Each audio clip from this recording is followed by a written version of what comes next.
Hi everybody, welcome. I'm just waiting for Fran Bacon from the Fashion Lift to join me. Very excited to be welcoming her today. Hi. I'm just going to be talking to Fran, who is the most amazing fashion influencer, shall we say, and fashion consultant, to join me today to chat about her interview. She's got amazing story and a great account, so I'm really excited to be chatting to Fran today. Hi everybody. I'm loving all the way. That's super cool. How is everyone today? Can you hear me okay? All good?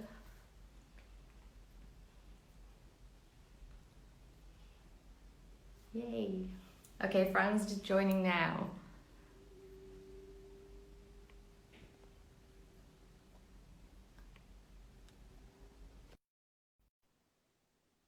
Okay, just waiting. Hi, Phil. Hey! Hi! You did it!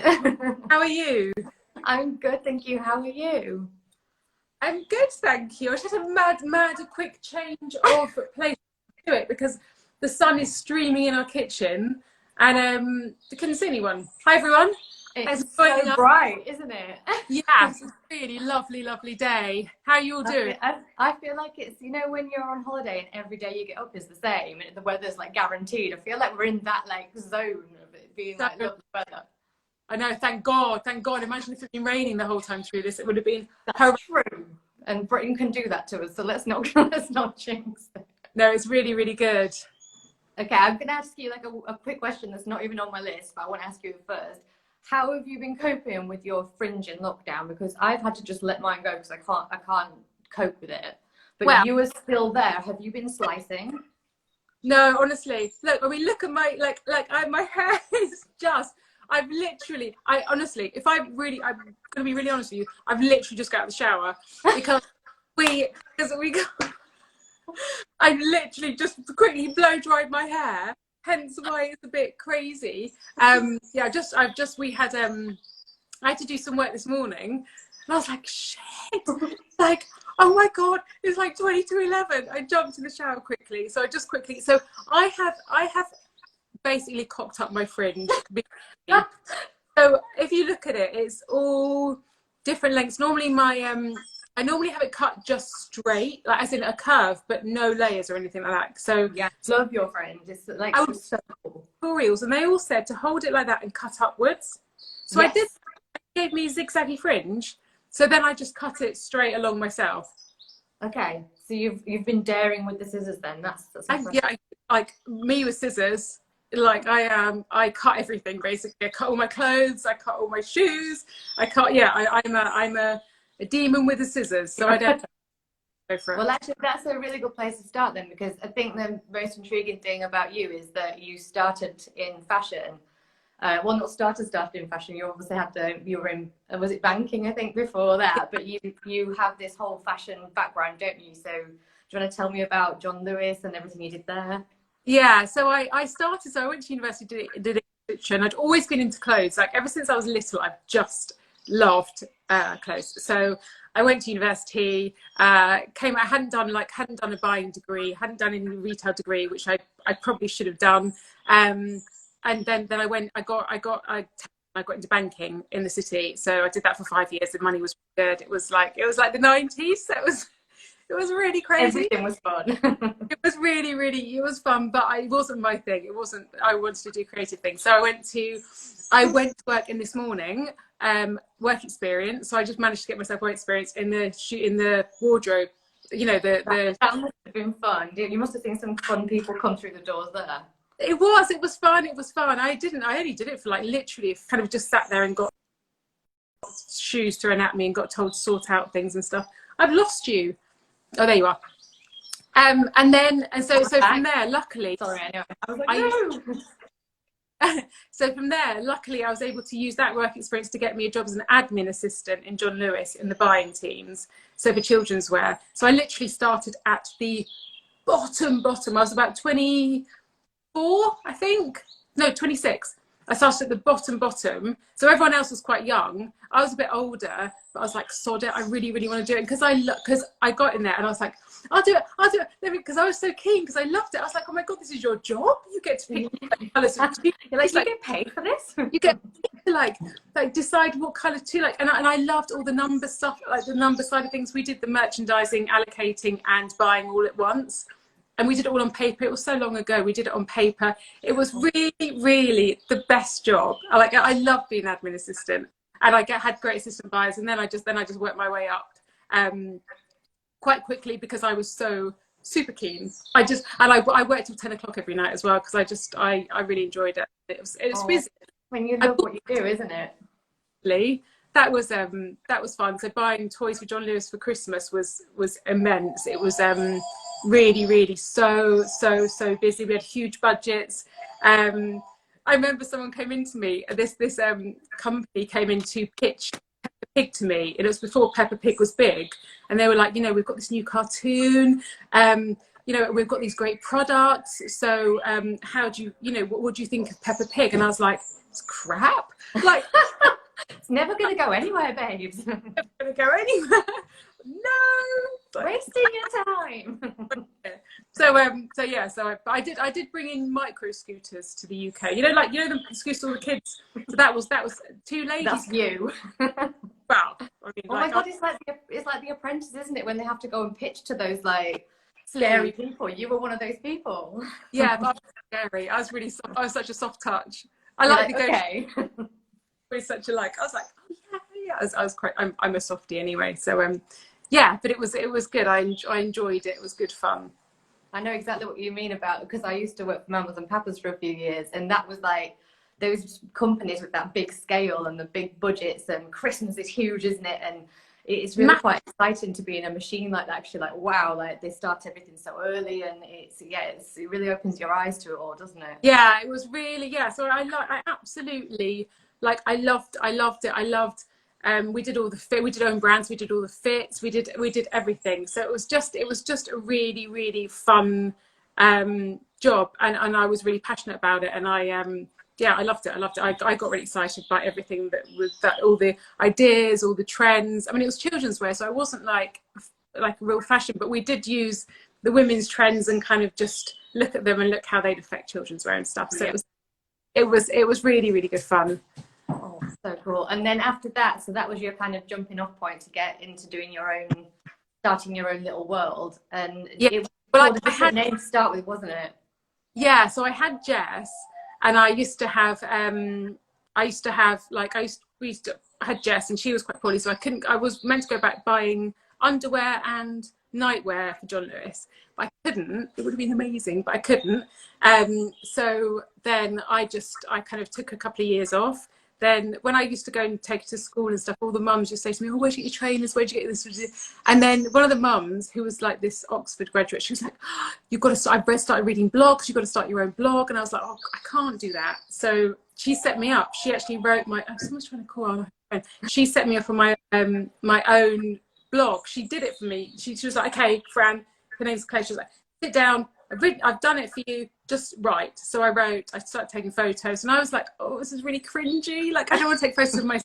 So I kind of kept it all clothes based, and it kind of took off from there. So it was school run style.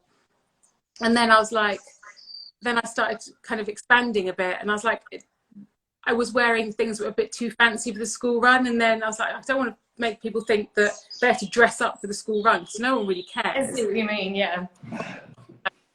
And I just thought, well, it was just kind of ideas for nice trainers, nice jeans, nice sweaters, nice hoodies and stuff. So so then I changed it to the fashion lift, which I thought was a broader and slightly more appealing. And I had lots of people who followed me who didn't have kids. Mm-hmm. And I was actually, I don't dress for I try not to dress like a mum dress, I just like nice stuff. And whether you're a mum or whether you're not a mum, or just people like clothes. So I changed it to that. And I love the idea that it gives you that lift as well, because I think, clothes do give you that feeling, don't they? When you put something, it can completely change your day. If you're like, oh, I love this outfit, I'm like feeling really myself, or you're like, God, there's just not something right here and I don't like it. So I love that idea that it lifts your spirits. Yeah, and I am super low. Like I am, like if the people around here, I think, who see me walking around, like, oh my god, like she looks a steak. In general, I don't really care with. I don't really bother with makeup loads. I don't dress up loads. I dress quite practically, but the stuff that I wear is like stuff that I love. You know, like Golden Goose trainers or some really great tracksuit bottoms, or cashmere tracksuit bottoms, or some like. So I look basically a mess quite a lot of the time, but and if I go out, I like to, you know, I mean, I'm still dressed down. I'm still always in jeans. I'm not really a real dress person, but if I go out, I like to kind of dress up. And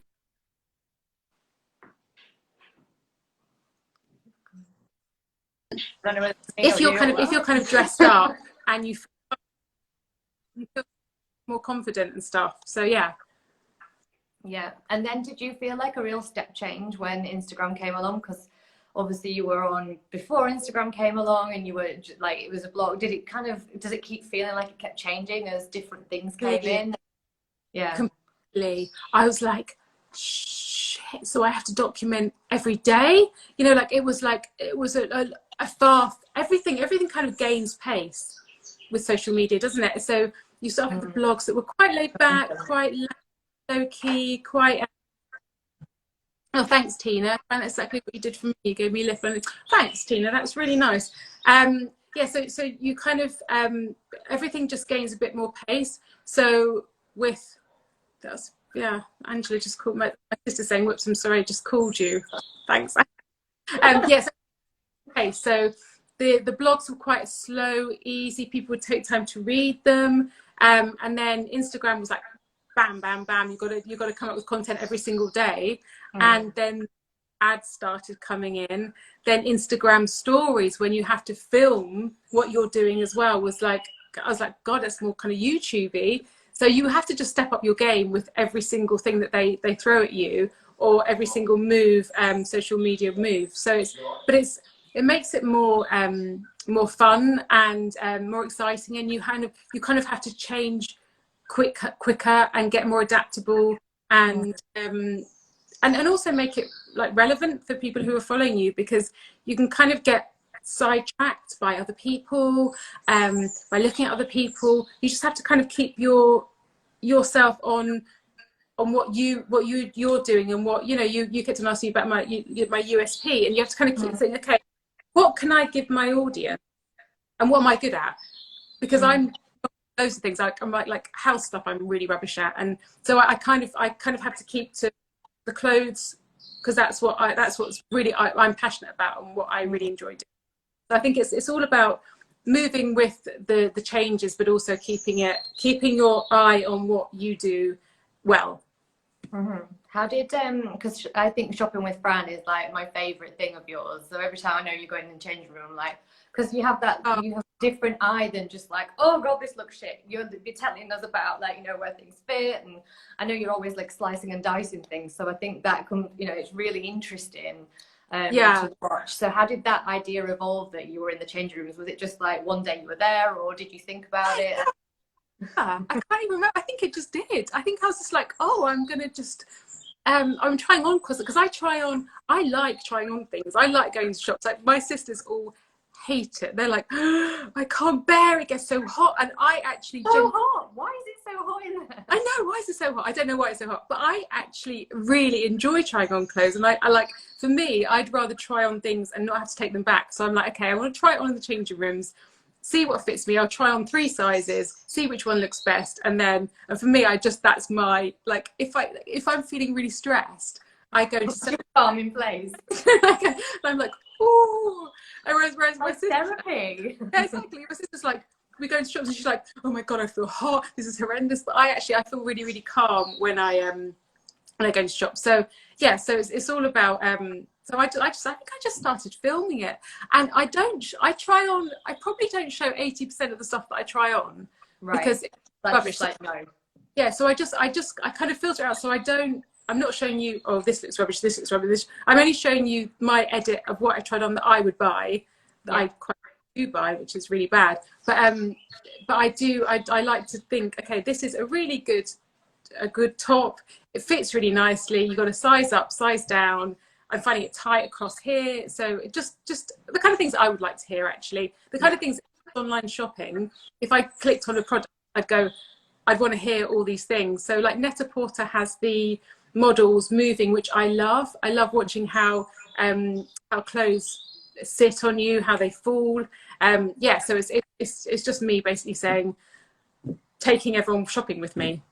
And I really miss it. I'm missing it so much. Yeah, I know, right? You can't do it right now, but you're doing online stuff, aren't you? Like trying stuff on at home a little bit, but not probably as much fun as getting like because I'm not trying on stuff first. I'm ordering stuff on and it's crap. It's too big. It's too small.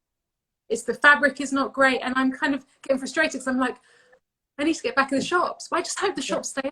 I hope this whole thing doesn't mean that everything's shutting down. I just so I think when they do open, you'll be straight in there. I'm going to be straight there. Because like Russ, my husband was saying to me, you know, Fran, you've got to be careful. You can't go straight back into the shops. And I was like, yeah, right. Right, you with your plastic on. With my mask, with my hand sanitizer, and like washing my hands and stuff, and being careful. But but he just said something about changing rooms. He just said something about changing rooms. Do I feel conscious when I'm in the changing rooms? Yeah, really self-conscious. Yeah, because I always wonder about you. You know, when you film, I'm always like, if people are like listening, or have you got over it completely and just like, this is my job? I prefer, so there's really good change rooms. So and other stories, there's like H&M and things. They always have loud music, so it kind of drowns out my voice. And Zara always has loud music. But there's some that you go into and they're really quiet, and I'm like, oh, really cringy. So yeah, I do feel really self-conscious. I don't feel self-conscious about trying on stuff, because actually it's actually quite useful for the brand, because they tend to sell quite a lot if it's a good thing. And I don't feel self-conscious like changing stuff, because that's fine. But changing rooms won't be open for a long time. I work in retail. Yes, I know. I just heard that actually. I heard changing rooms are not going to be open for a long time. But at least I'll be able to go into the shops and feel and look, because I can look at something and think, oh, that comes up small, that comes up really big. So at least I'll be able to buy things and show people from home so I'll be able to pull out my edit of my favourite things. And yeah, I miss changing rooms too. I miss shops too.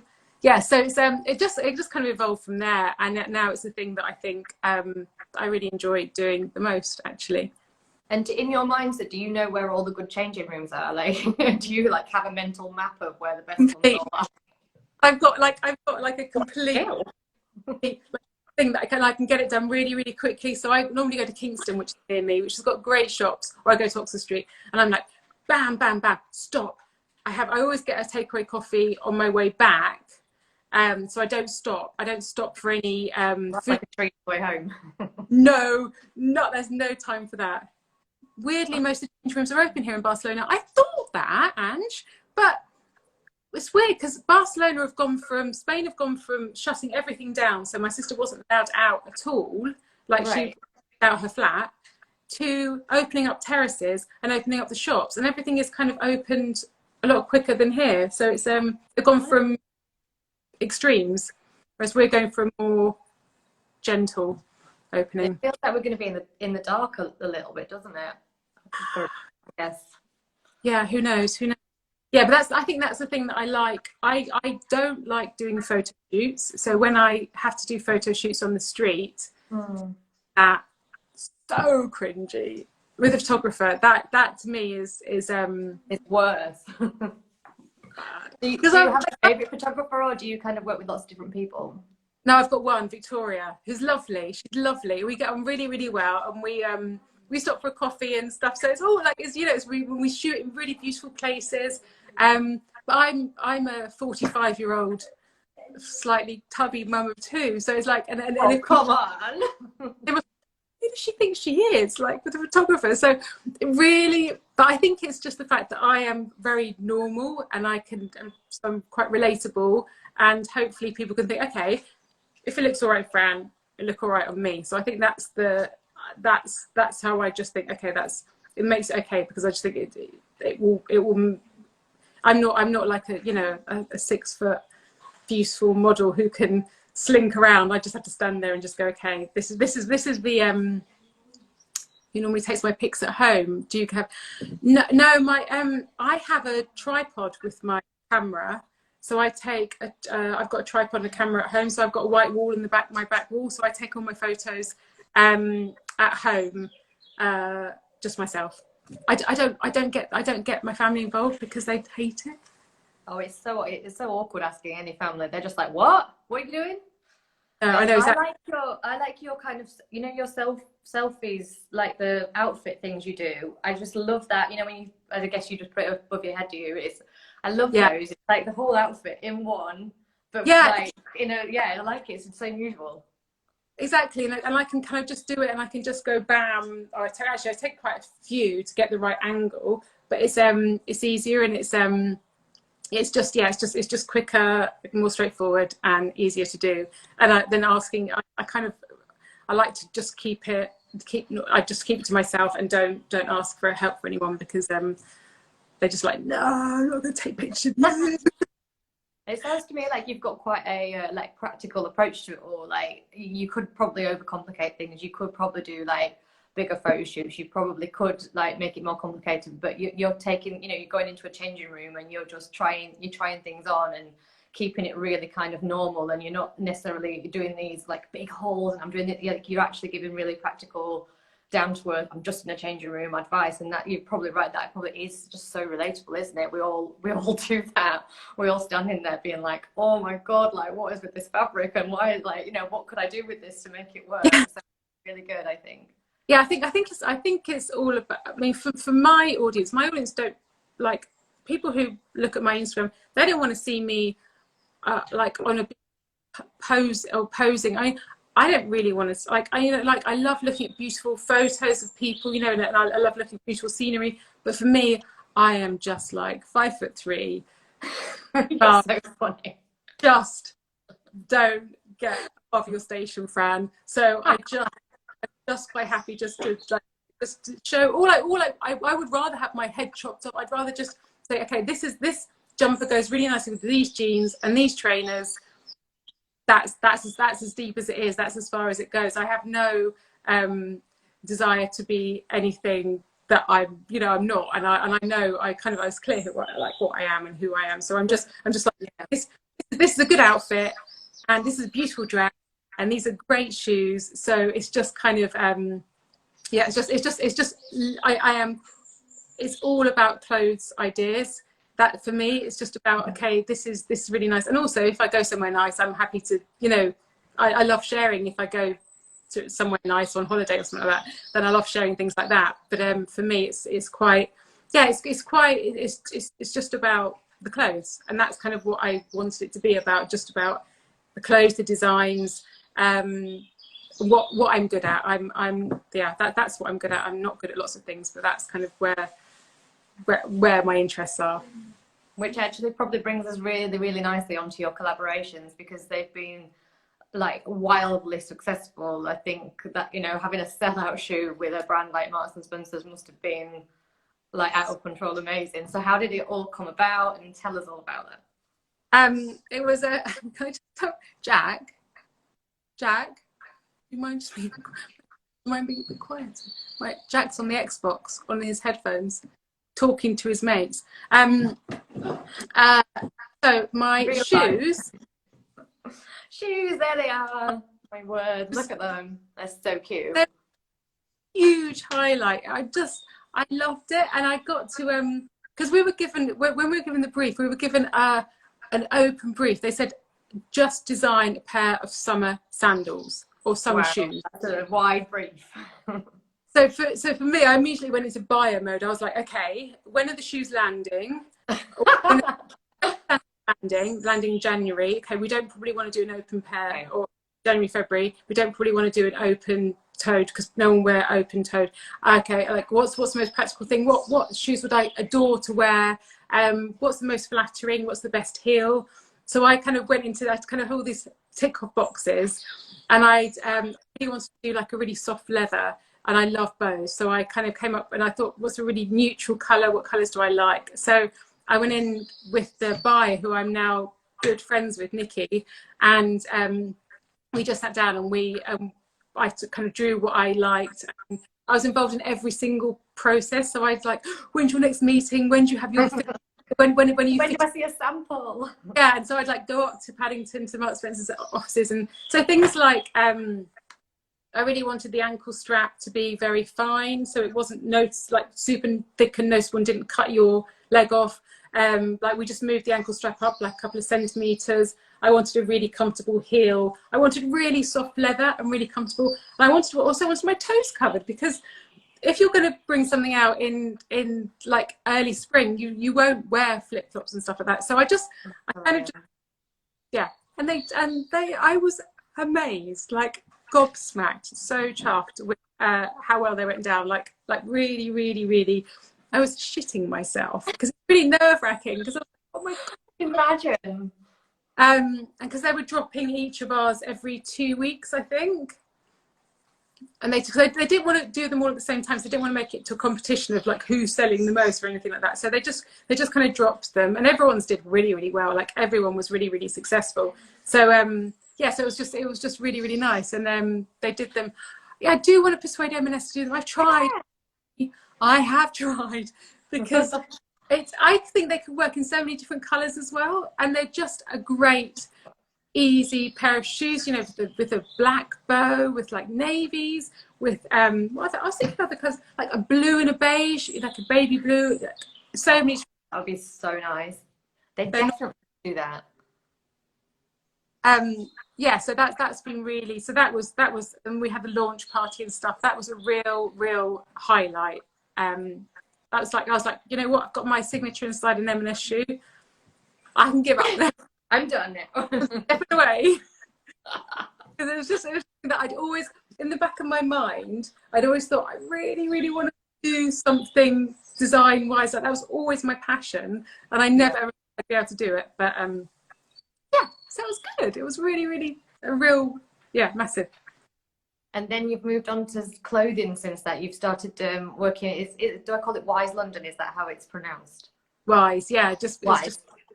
Yeah, so I've done a few. So I did the sequin jumper for them, which sold out, which is really, really good. So I did a big puff with sequins on the cuff. So I just met Marielle at a lunch. We sat together. We got on really well. She's great. She's really inspiring. She's really brave. So yes, and I love her aesthetic, and I love the fabrics that she works with, and I love the whole Wyse ethos. They buy very small, so it's things to keep forever. You know, it's not kind of throwaway fashion. Yeah, so it was a real. So I've done the sequin cuff and that sort of. Then I did a big bow black sequin cardigan that did really well. Sold out quickly.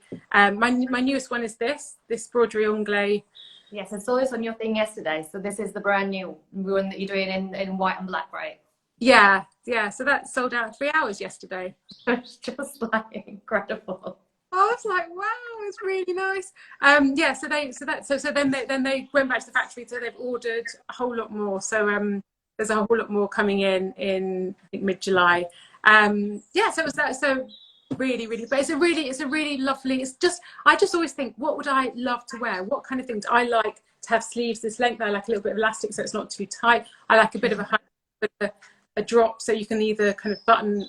Like I just like things that are, and I love a puff sleeve. So I just think what would be my ideal thing to wear for the summer, and then I just design like that. So I just draw, and my drawings are not great, but I draw, and then we talk about fabrics and we talk about fits, and we do all the fit things together. So it's just going back to what I love doing and what I can do. I can't do photographs. It's such a brilliant thing to have that. Well, it's great to have that knowledge, isn't it? Because you can't really just get that from anywhere. You need to be in that world, and you know, working with those garments and looking at fits a lot, and knowing what styles, like knowing what's commercial is not easy. So it's great that it's amazing actually you've got that background.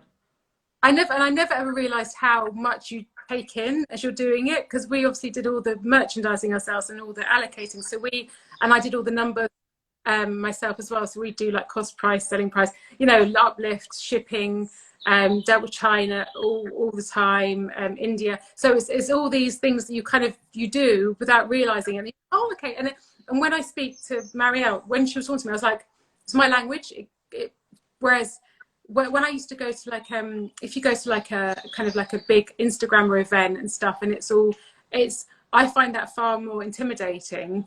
Whereas this, you're like, yeah, because these women, like some of them are just like they are beautiful and they photograph really well in this, and so I found that more intimidating because I'm not the loudest and I'm not the kind of the so, and there was big characters and I used to walk into a room and just go okay, yeah, let's go.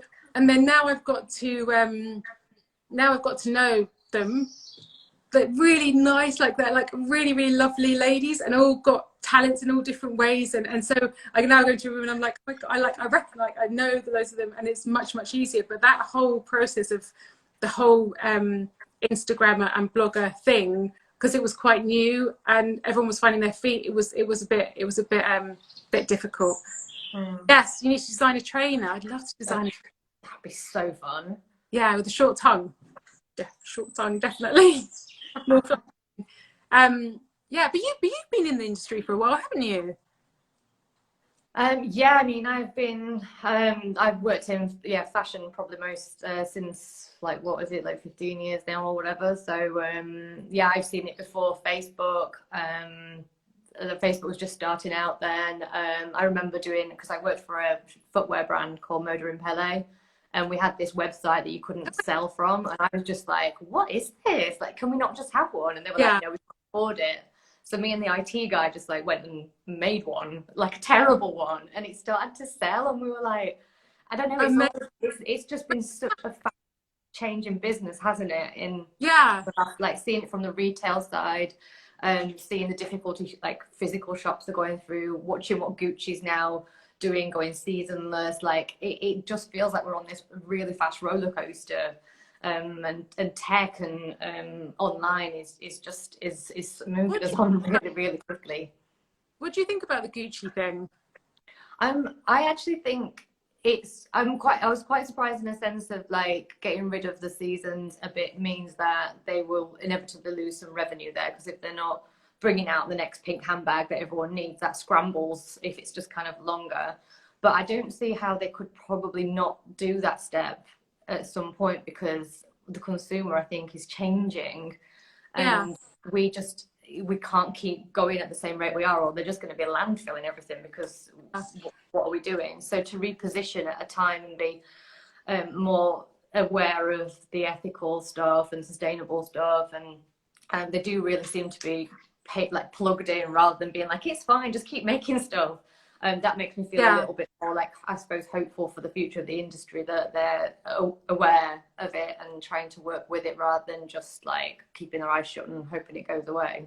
What do you think? Yeah, and also I think because it's no seasonality, there is that people do roll their seasons into one now, because it used to be very spring summer summer in February, like, and when people weren't wearing that out, so it used to be very rigid, and you used to have quite a tight time frame to buy, and then it'd be winter stuff coming in July, August.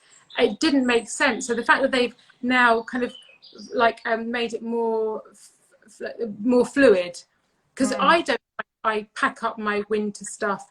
I leave out quite a lot of my winter stuff for the summer, because I will wear jumpers, cashmere jumpers. Layering. I mean, I think people are more fluid with their wardrobes, and I think if the shops and the brands follow that, then they'll have a more of a easy process of a selling process, a selling window. They won't keep it so tight, and they won't end up with loads of stock left over. I mean, you look at like brands, and they just have so much stock left over, and that's where the problem is, because they're producing too much, because there's too much waste, and it's got to be looked at, and they've got to look at their buying, and they've got to look at their how many will we sell? Do we need to overproduce? Do we need to and sell out things? Sell out, don't have stuff left over, don't have stuff going to like burning, you know, burning stuff, because it's like just, burning thing just scared. Yeah, it's awful, isn't it? Just thinking of like waste is just too much. yeah, it's crazy. So I think yeah, I think that's a really, really good thing. Anyway. What just quickly, because I think we're almost out of time, aren't we? But I'd love to know what advice you would give to people starting out now, if they were like, I really love clothes, I really want to write about it and get into it, I want to be Fran. Where would you tell them to start these days? Because they probably feel a bit overwhelmed. There's an awful lot going on, like you said. Things keep coming out all the time, and there's a lot of things. What would you tell them? I would definitely tell them to really think about what they're really good at, what their USP is. So where they sit, and stick with it. So if they're good at, you know, interiors, if they're good at clothes, then just keep to that and start. I would have a blog as your base, because it's a really, really good thing, because that's what you own. No one can take that away from you. And actually there are people who still do like reading blogs, so have that as your kind of core island. And then Instagram stories, and keep plugging away and keep it really organic, and show your personality through it. Don't be scared to, I used to always be told, oh, don't, you know, because I'm quite self-deprecating, as that's who I am, and everyone says to me, stop putting yourself down, no one wants to see you putting yourself down. But then when I start being myself more, I think it shows you, and it shows that you're human. And so I think it's so stick to what you're good at, but also show who you are, and keep at it. I mean, I did my blog for 3 or 4 years with no money. I just did it, and I wrote for a local newspaper. I wrote for all the local, you know, the leaflets that come through, the little magazines. I wrote for all them free. I did work with some brands, but free at the beginning, because it was when the blogs were in their early stages. So it's just a matter of kind of, and be brave. Go for it. Like, you're as good as anyone else. So, and if you've got a passion, your passion will shine through, and you'll rise to the top because you're passionate and it's a real interest, and you'll be in it. Like I look at clothes in the evening anyway. That's all I do, is scroll, look at clothes, and look at fashion, and look at shoes, and look at what's coming, and look at the fashion shows. So yeah, do it, and don't delay. Do it. We've told you to do it. And finally, what's next for you then? Will it end up being Fran, the full collection? Are we going to get a whole range, or what have you got coming up next? I don't think I'm that brave. I'd love to, but at the moment I'm signing with Wyse, which I love. I've got another little collaboration coming up, which I think you know about. Yeah, really, really exciting. So for now, I love working with brands. I'd love to be a creative director of a brand. Lovely. I'm desperate to work with Victoria Beckham, actually. Oh my God, you'd be so good there. I mean, I've got this desire. So I think I would like to, or just to steer a brand into the way that I think you could really do good things. I mean, her stuff is like, way expensive. Or like creative director of M&S. That's what I'd like. Or just, just to be something that would be. I've got it in my head. I know how to buy, how to sell, what the customer wants, because I speak to my, the people on Instagram. I have 200 to 300 DMs a day, so I'm in a constant dialogue, and it's really, really nice. So I get to know everyone's thoughts, and it's really great they share it with me. And so I have this, I have like it all in my head. But for now, I'm just wait. Sorry? Now we shall wait then for the right thing to come. Now we put it out there. To be honest. Well, hopefully lockdown will be over soon, and we'll get you back in the changing rooms. Yeah. Hey, hopefully. Thank you so much. It's been really fun. Thank you for doing my interview and this. I should probably tell everybody that they can go and read your full interview on the blog. And obviously, I'll save this to the grid as well for anyone who missed anything. Oh, thanks so much. You have a lovely day. You too. See you later. Bye. Bye. Bye.